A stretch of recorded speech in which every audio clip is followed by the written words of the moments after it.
Hello friends, मैं Rakesh Soni centre for electronic governance Jaipur से। दोस्तों, आज के इस ऑटोकैड 3D लेसन में हम बात करेंगे 3D चैम्फर की। तो किस तरह से 3D चैम्फर हम क्रिएट कर सकते हैं, उसमें क्या क्या ऑप्शन होते हैं, क्या क्या ध्यान में रखने वाली बातें होती हैं, ये सारी चीज़ें आज हम इस लेसन में डिस्कस करेंगे। तो आइए स्टार्ट करते हैं। 3D chamfer. तो create a 3D chamfer. Create a chamfer can be added along the edge of a 3D solid or surface. When prompt to select the first line to define a chamfer, select the edge of a 3D solid or surface. तो यहाँ पे किसी भी 3D box या solid या surface जो होगा, उसकी किसी भी एज को आप चैम्फर करने के लिए उसे सेलेक्ट करेंगे। किस तरह से सेलेक्ट करेंगे वो हम आगे देखेंगे। यहाँ पे भी नोट करने वाली बात है, if you select a mesh object, वही चीज़ जो बार बार आती है, you can choose the convert the mesh to a 3D solid और surface and continue the operation. The following prompts are displayed after selecting the edge of a 3D solid और surface. तो आपको क्या क्या prompts उसमें मिलेंगे वो आगे हम डिस्कस करने वाले हैं। तो आइए स्टार्ट करते हैं। Enter surface selection option. तो किस तरह से सरफेस सिलेक्शन ऑप्शन हम यूज़ लेंगे वो हम देखते हैं। After the edge of a 3D solid or surface is selected, you can indicate which surface is the base surface. The base surface is the surface that define which edges can be chamfered.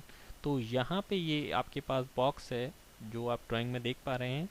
यहाँ पे अगर इस वाले face को आप select करते हैं तो ये वाला फेस हो रहा है, सेम एक की एज से ये वाला फेस हो रहा है और ये वाला फेस भी हो रहा है, दोनों कनेक्टेड हैं। तो दोनों फेस में से कौन सा फेस सेलेक्ट करना है वो आप सेट कर सकते हैं इसके द्वारा। तो उसके सभी कॉर्नर जो हैं वो एक साथ चैम्फर हो जाएंगे। आगे देखते हैं।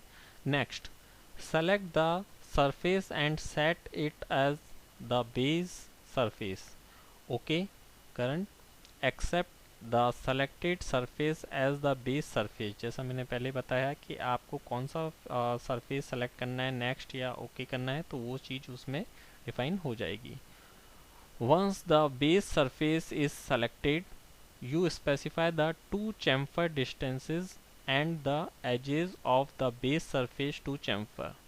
तो जब आप बेस सरफेस को सेलेक्ट कर लेंगे उसके बाद दो चैम्फर डिस्टेंसेस आपको देनी होगी एजेस को। उसमें से एक बेस सरफेस मानेगा, वहाँ से आपको वो चैम्फर करेगा। फिर है chamfer distance, sets the chamfer distances for the base and other surface.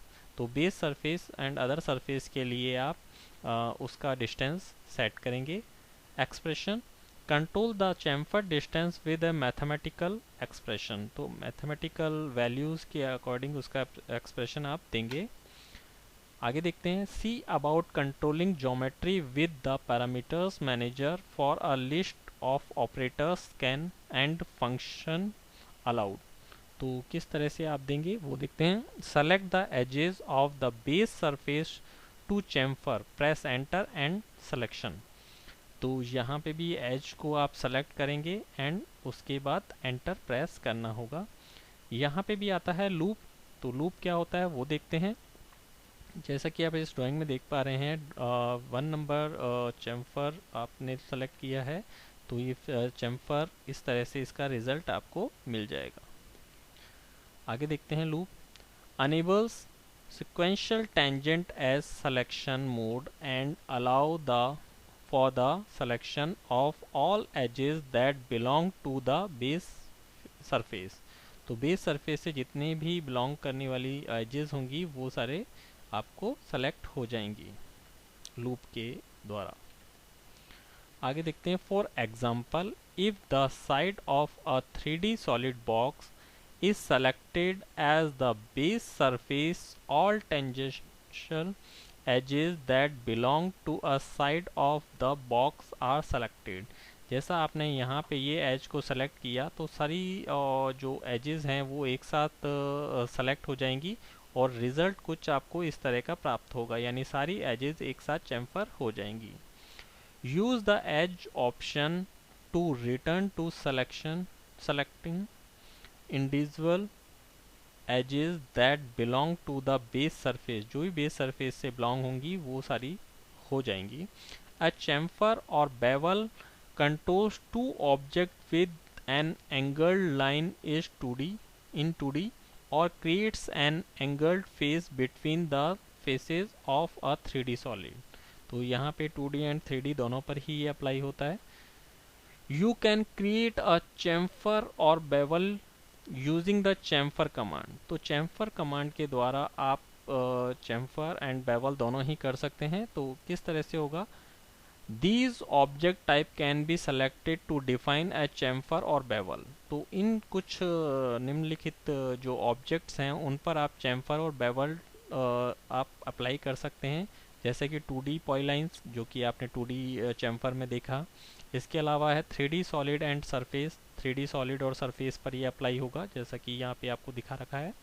Lines पर अप्लाई होगा, रेस पर अप्लाई होगा, एक्स लाइन पर अप्लाई होगा। तो ये सारी चीज़ें इन चीज़ों पर डिपेंड करती हैं। आगे देखते हैं length and angle of a chamfer और बेवल। तो लेंथ और एंगल क्या होते हैं वो हम डिस्कस करते हैं।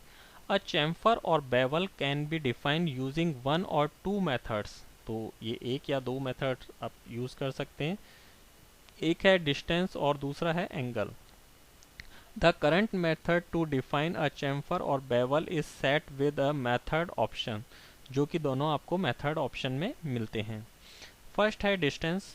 तो डिस्टेंस किस तरह से लेंगे आप देखते हैं। The resulting angle line is based on two distances value. The distance value are used to trim और extend the selected object to meet the resulting angle line. The first distance value affects the first object selected, while the second distance value affects the second object selected। तो यहाँ पे 2D के बारे में बात हो रही है, क्योंकि वहाँ पे आप दो ऑब्जेक्ट को डिफाइन करते हैं। यहाँ पे एज 3D में ये चीज़ अप्लाई नहीं होती है, उसमें आप अपने हिसाब से दे सकते हैं। तो वो चीज़ आपकी यहाँ पे अप्लाई हो जाएगी। देखिए यहाँ पे दो जो लाइन हैं वो एक डिस्टेंस ये है, एक डिस्टेंस ये है। पहले इसको सेलेक्ट किया तो फर्स्ट डिस्टेंस इस पर अप्लाई होगा, सेकंड इसको सेलेक्ट किया तो सेकंड डिस्टेंस इस पर अप्लाई होगा।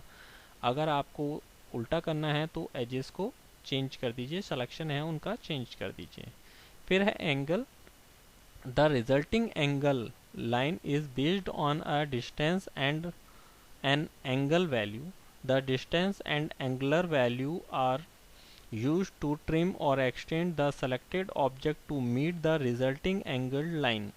The distance value directly affects the first object selected। जो भी फर्स्ट ऑब्जेक्ट सेलेक्टेड है उस पर डिस्टेंस अप्लाई होगा एंड सेकंड पर एंगल अप्लाई होगा, जैसा कि यहाँ पे है। ये देखिए एंगल सेकंड पे अप्लाई हो रहा है।